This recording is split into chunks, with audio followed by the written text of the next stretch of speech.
Hello, everyone.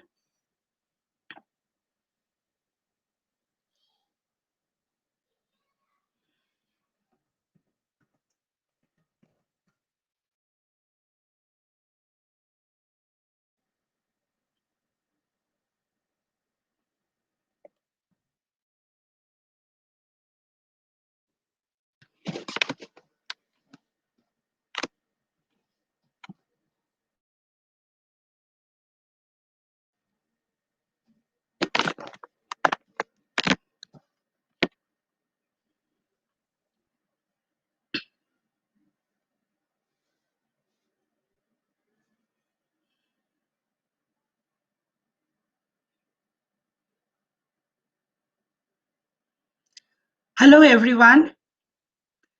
Thank you for joining in today's live session with me. Thank you, Tap Chief, for holding this session. I'm really thankful to each one of you for joining in today. I know it's a Friday evening. You might have some plans. So I will just ensure that I keep this session short, sweet, and as much informative as possible. So to begin with, I'm Chayanika. I'm a freelance writer and a communication expert. I come with 15 years of experience in content writing and corporate communication.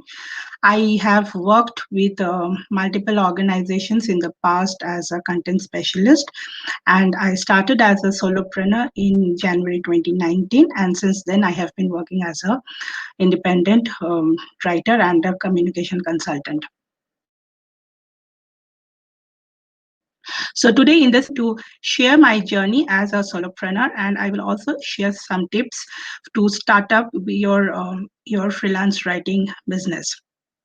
So before I share the tips, I actually want to give you an emphasis on how it is like to be a freelancer. So it may sound like a very fun thing to do. It's a very cool thing to do because you don't have to go to office. You can work at your own schedule. You can get up from sleep and work in your pajamas. You don't have a boss, but it's not as rosy as it sounds. So you need to work really hard. You have to be very passionate about the things that you do to be a solopreneur. So whether you are planning to transition from a full-time job, or you are a student who wants to start with a freelance writing career, it is important for you to know how to become a solopreneur or a freelance writer before you jump in it. So it is important that you test the waters. I hope you can read this. It is very important that you test the waters before you start as a full-time freelancer. So how do you test the waters? I would suggest that you take up one or two side gigs or a side projects along with your full-time job, or if you are a student, as a student you can take up one or two side projects and see that if it is something that is something that you really want to do, because you really have to be passionate about your job or your writing, to be on your own, right? So take up one or two projects and see if it's working well for you, if you are able to communicate well with the clients, if you can adhere to timelines, if you are self motivated enough to meet the timelines, and then you start with this career. Okay, so now that you have decided to become a freelance writer, what next? Okay, so the first thing first, you need to choose a niche for yourself. Okay, so you have to decide what kind of writing you want to do, what kind of niche you want to explore before you start yourself as a freelance writer. So there are different avenues that you can explore as a content writer. So you can do copywriting, you can write blogs, you can do website copies, you can do marketing collaterals, write product descriptions, thought leadership pieces. There are multiple avenues that you can explore and figure out what actually interests you, what kind of writing you want to do. Because honestly, you can't write everything and anything under the sun. You need to figure out what it is that interests you. Okay, so once you choose that, okay, suppose you want to become specialized into writing blogs and articles, what next? You need to pick a niche for yourself. So what is a niche? So suppose you come from a finance background, right? So maybe you are comfortable doing topics that are related to finance, or maybe you come from a tech background, so you to do topics that are around technology, different technologies that are coming up. Having said that, since the pandemic hit, you all know that there are certain industries that have also got hit badly. Travel industry being one of the worst hit industries, if I can think of right now. So when you are picking up a niche for yourself, also keep in mind what are the lucrative areas, or what are the niche that will get you more writing opportunities. Okay, so because at the end of the day, you are there to make money, you are there to make a living out of this profession. So you need to pick a niche that is thriving, that has potential for at least a year or more. So if you ask me, I would definitely recommend edutech. So that is because everything is moving online. So edutech is definitely going to pick up a lot of traction. I can see fintech is another area that you can concentrate on. And so basically you look at the areas that have opportunities and that also interest you. For example, I focus on health and wellness, I focus on marketing, I focus on HR related topics.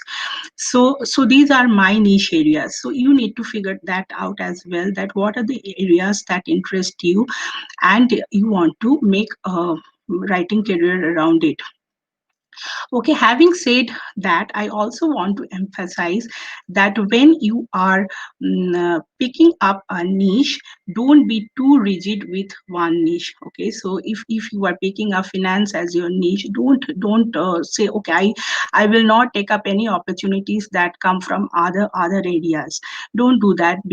Why? I'll tell you. Because when you have one or two niche, you broaden the scope of your opportunities. Okay, so if you are not finding enough clients in one particular niche, you always have the opportunity to explore yourself. And that's the best thing about being a solopreneur, right? You have the opportunity to explore. There is no boundary, or there is no limit to what you can explore and take up. So don't say no to any opportunities. Just try it out and see if that works for you, and then you zero down on a particular one or two niche. Okay, so I'll give you one example here. So I was actually planning to focus on travel writing, because I love to travel, and I thought that travel writing really interests me, so let's focus on travel. And this was just before the pandemic hit us.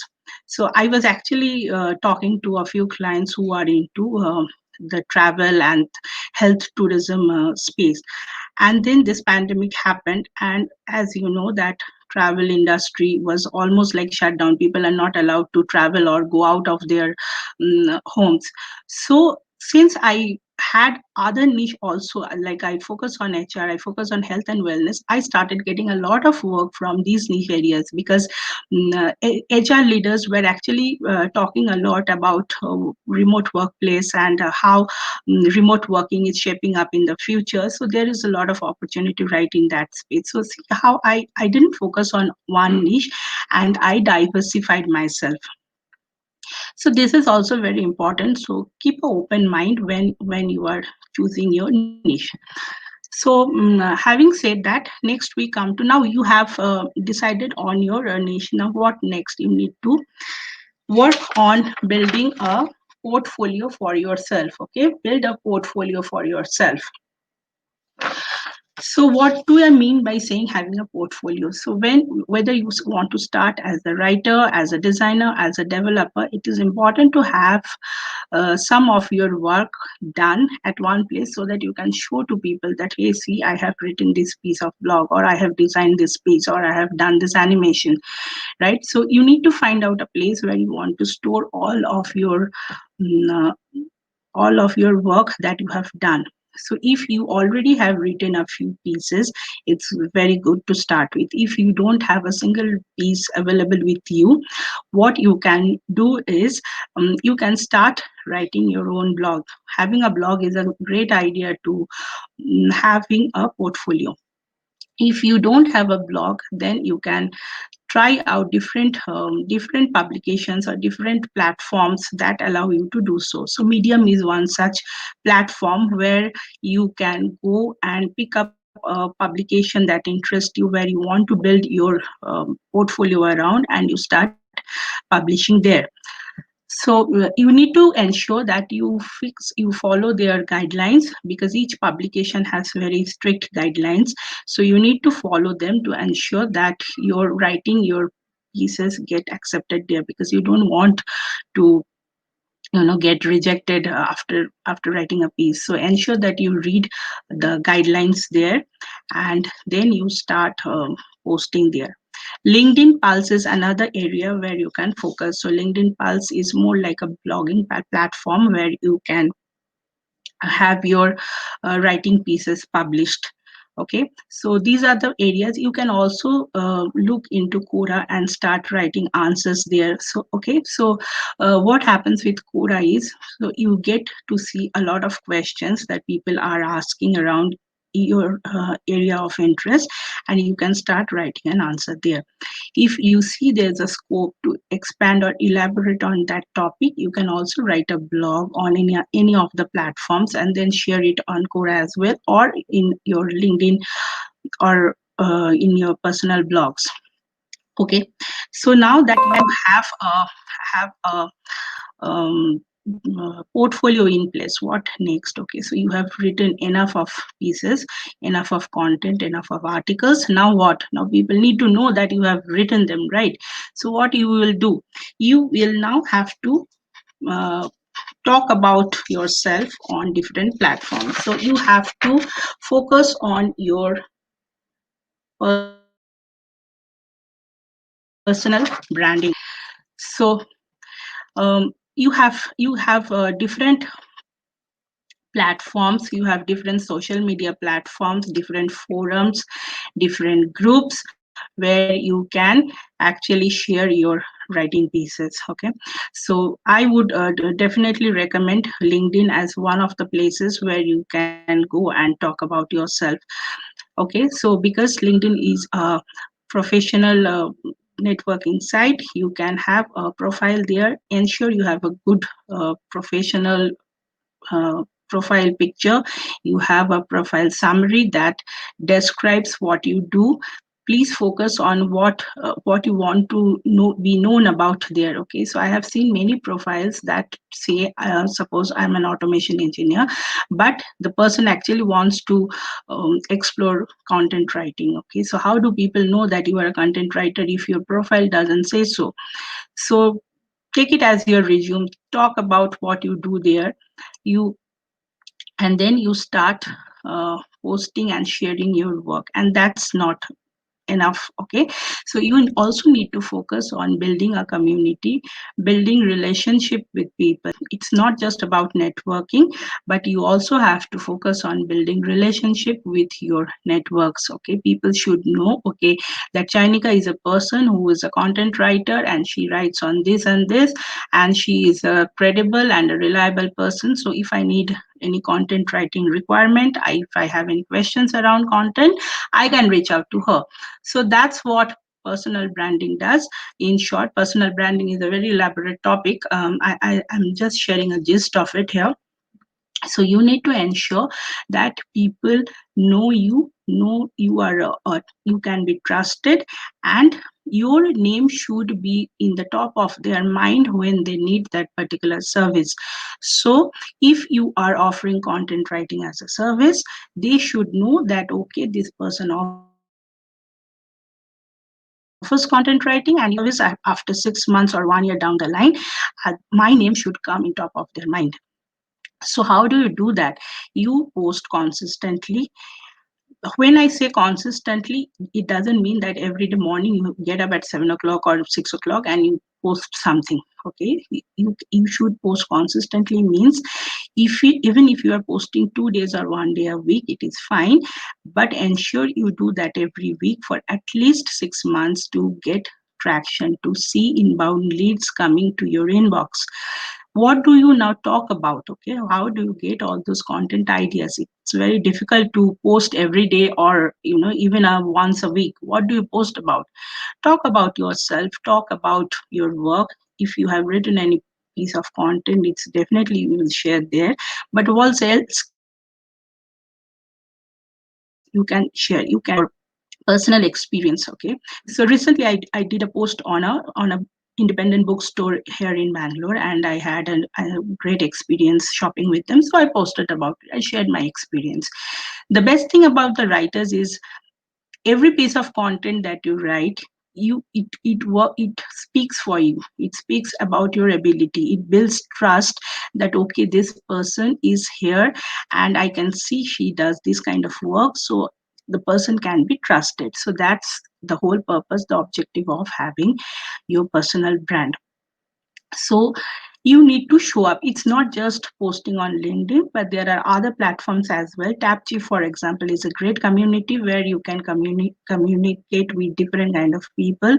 You can show up your portfolio, you can show your work. There are a lot of groups, Facebook groups, where you can share work, you can get projects, you can interact with your peers, but ensure that wherever you are present, you are consistent and you are engaging with your community.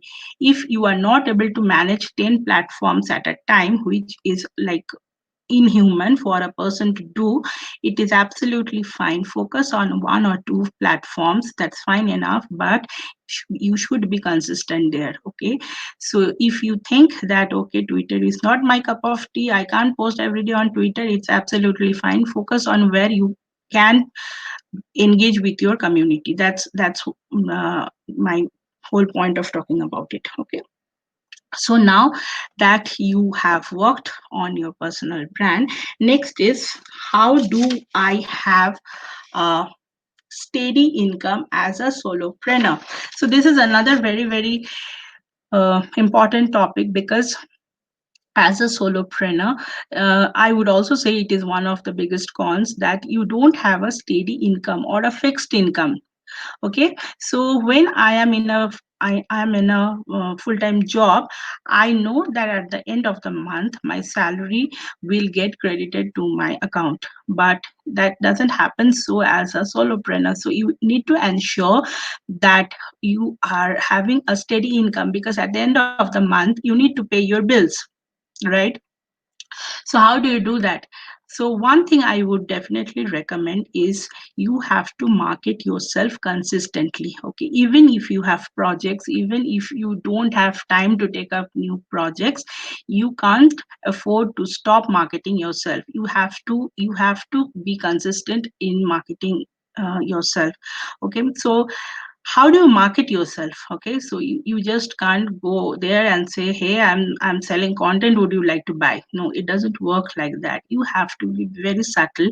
You can't get pushy, but you have to be consistent and you have to be subtle in your marketing strategy. Okay, and you can do that by um, by following people who are already doing that. So you can start following them and see how they are doing it. Okay, so that is one way of doing it. Next, don't ever rely on only one project. Even if you have like a agreement for 6 months or 1 year, it's great, but don't rely on only one project, because with being a freelancer, it may happen that the work can get stopped at any time for whatever reason. It can be a pandemic, it can be the client changed his mind, it can be they have some other marketing strategy in place, whatever. You can't blame anybody for that, but it can so happen. So keep yourself mentally prepared and keep your project pipeline ready. You should have a project pipeline in ready, and don't rely on one project. Okay, I know I have a project, it is enough for me to meet my bills, but still don't rely on that. Okay, you should always have a plan B in place.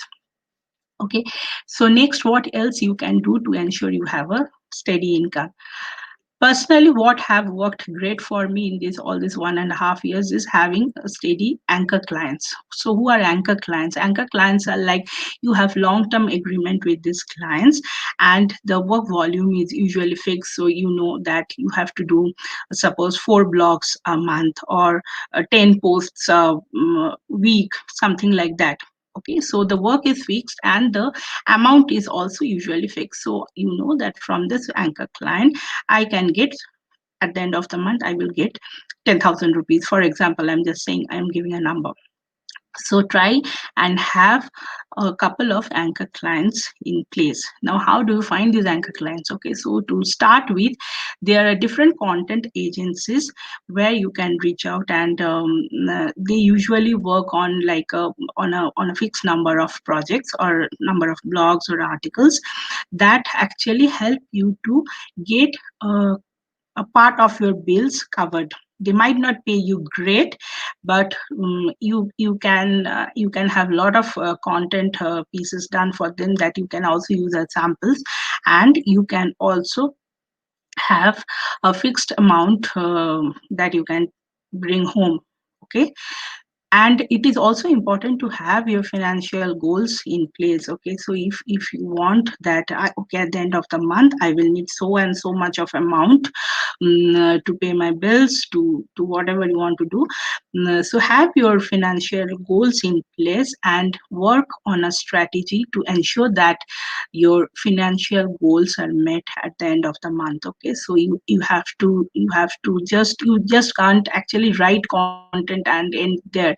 So a content writer has, or a solopreneur has, a lot of other things also to do. You need to market, you need to keep track of your finance, and you have to ensure that you send out invoice. All these things you need to take care of. Okay, so and these are the few things that you can do to ensure that you have constant income in place. You can also cross sell your services. Now, what do I mean by cross selling?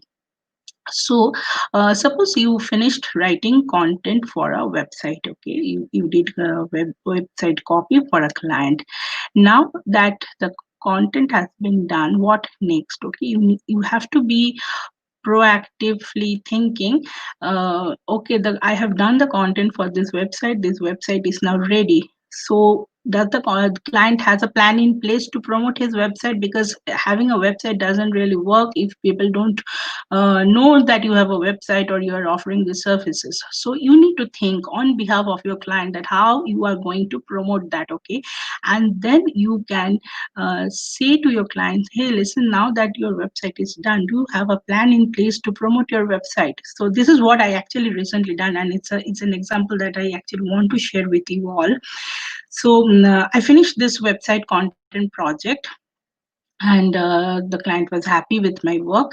So I just asked her, hey, that now that you have your website in place, have you thought of adding blogs to it?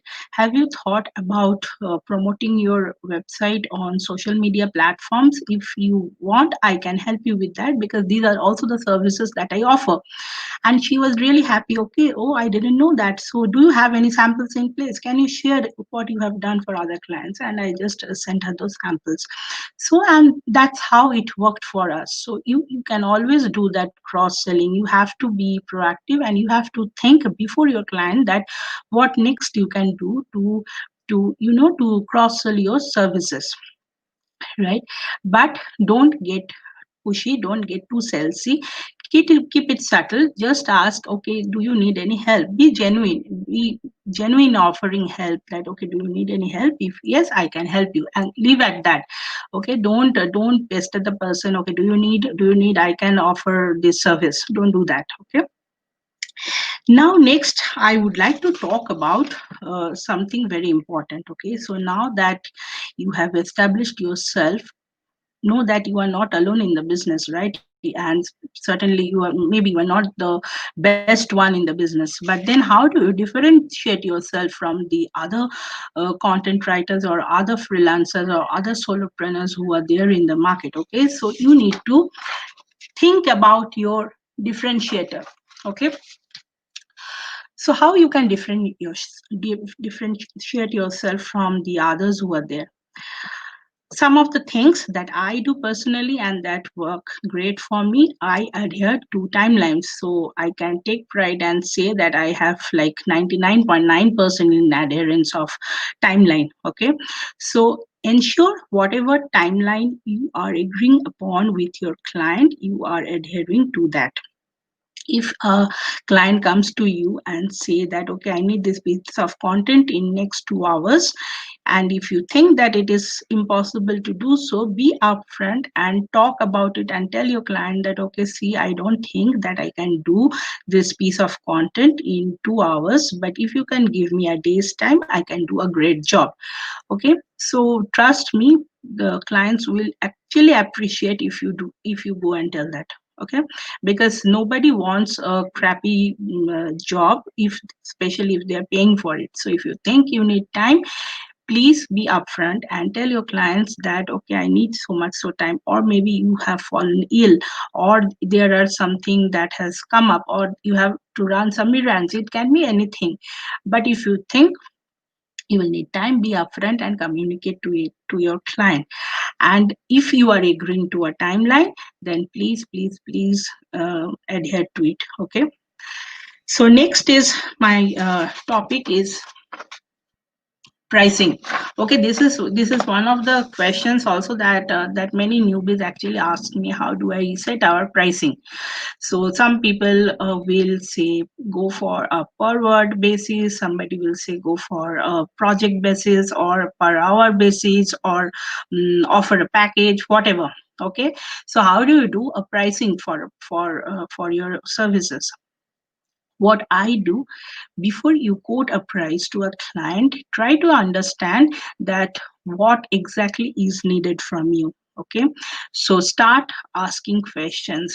Ask as much questions as you want to find out what exactly is needed, and then do your pricing on that. So suppose you are asked to do copywriting. Okay, you need to write an ad, or you need to write a tagline, or you need to write website copies. Okay, so copies basically helps to bring sales, so they have a direct connection with sales.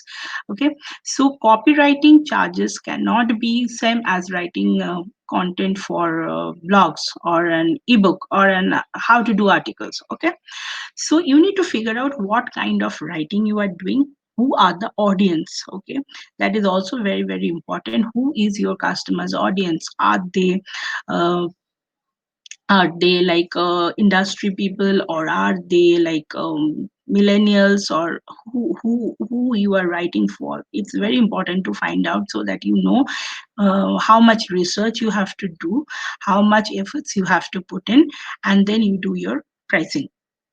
Okay, and also it is important that you charge for the values that you are offering. Okay, not just the number of words that you are writing, but what value you are bringing in with your piece of content. So keep all these factors in mind while you are negotiating a price. Okay, and don't be too rigid with the pricing. It is okay to negotiate, but you have to be comfortable with the rates that you are charging. Okay, you shouldn't feel at the end of the day, I slogged so much but I got peanuts. Okay, don't do that. And don't work for cheap prices. So there are like clients who offer a few paisa for writing. So try and avoid writing those kind of stuff. But also do not go overboard with your pricing.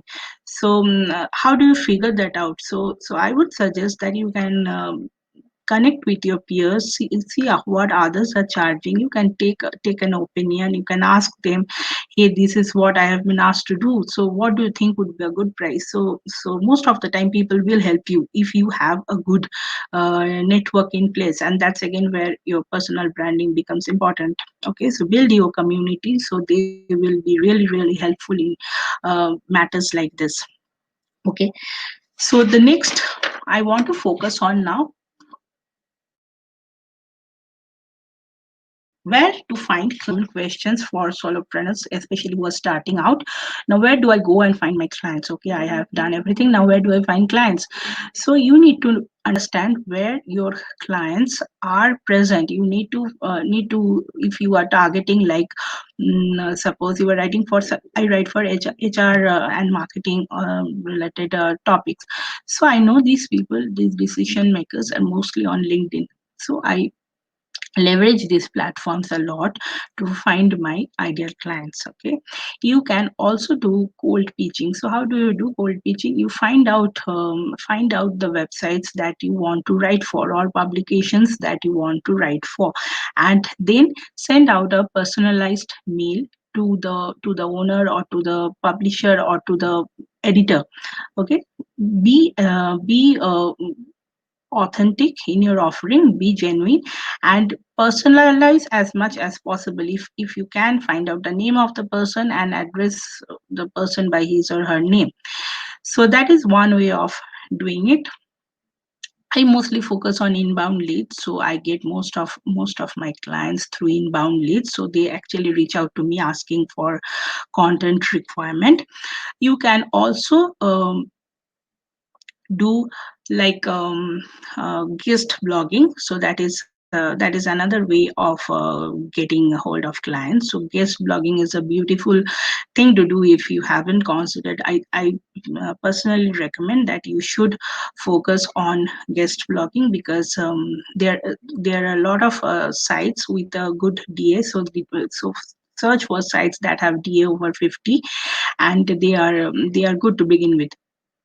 So start identifying sites that accept guest blogs. Okay, so you can go on Google and type the niche that you want to focus on, and then type guest blogging, or write for us about okay, those kind of things you can write, and search the websites that are accepting guest blogs, and you can start pitching there. Okay, so that is also another great way to build your portfolio and find clients. Okay, so these are some of the tips that I actually wanted to share with you. Now you can let me know if you have any questions. I am more than happy to answer them. Meanwhile, I will answer a few of the questions that I have already received, and these are some of the most common questions that usually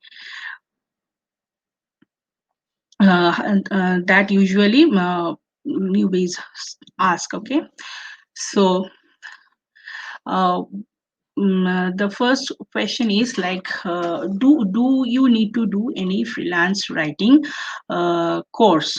Okay, or not freelance writing, a content writing course. So do you need to do any content writing course? So personally, I have not done any content writing course as such. I feel that you need to write and write. Practice makes your craft perfect. So on your skills by by writing and share your work with others. Don't shy away thinking what people will think about me, or the fear of judging. Okay, so what if I don't do it the right way? So don't shy away from that. You be open to feedback, take feedback from people, but write and on your skills. Okay, just a minute, I think I have a question.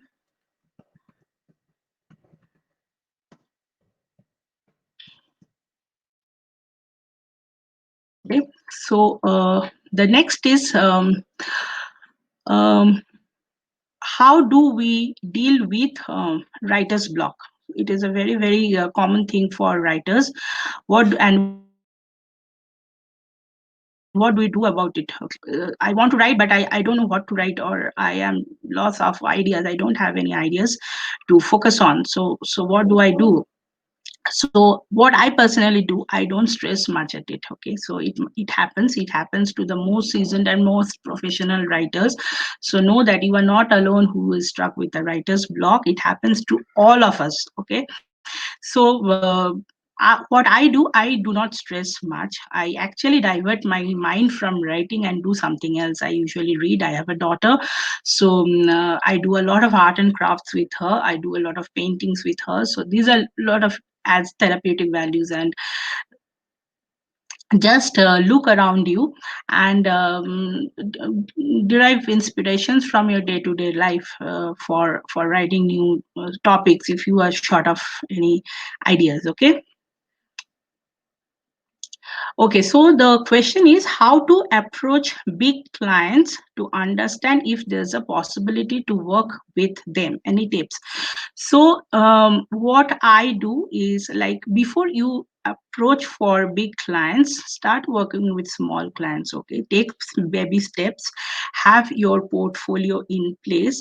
So if you are focusing on a particular niche, and if you want to approach a big client in that niche, so have your groundwork done. Okay, have your foundation strong enough before you pitch them. So have enough samples, have your work published with credible sites. Guest blogging is a fantastic way to do so. So once you have a portfolio in place, find out the people, their maybe editors, or maybe the content marketing heads, or the maybe the HR heads. Look out for these people on LinkedIn, and you start working on building a relationship with them, build and engagement with them. Okay, if you just ping somebody and say that I want to work in your organizations, most of the time you won't get a response, because understand these people are very, very busy, and they really don't have to time to read the numerous queries that they usually get in their inbox. So when you are pitching them, be as specific as possible. Keep it short and keep it crisp. Okay, so just say like a few pointers that I would like to share.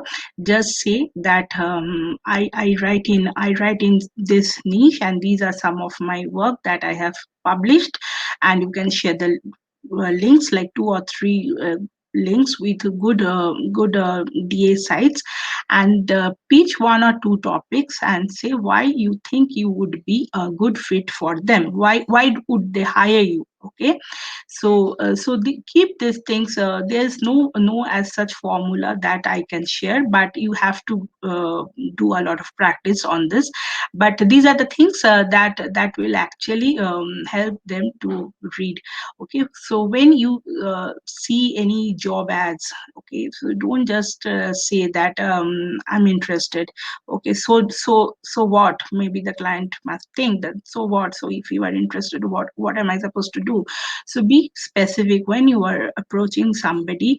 Even if you are sending a connection request, be specific, be like personalize why you want that person to have in your network. Okay, so add your personal message to it and be specific, and then try and engage with that person before you pitch your services. So that is my response to the question. So I think I'm done. If you have any more questions, you can let me know, or else at the end of this session, so in the chat box there will be some type form where you can actually send your queries or questions, or if you want to do any consultations with me, then I would be more than happy to connect with you. Okay, so thank you so much and have a great weekend ahead.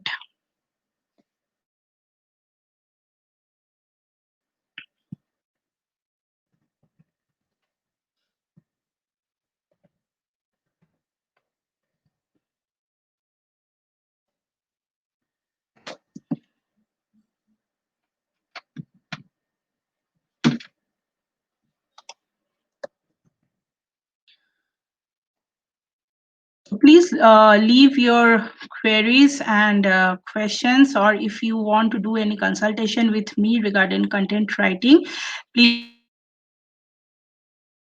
use the type form in your chat box. So it will be there from Tapchi Fighters.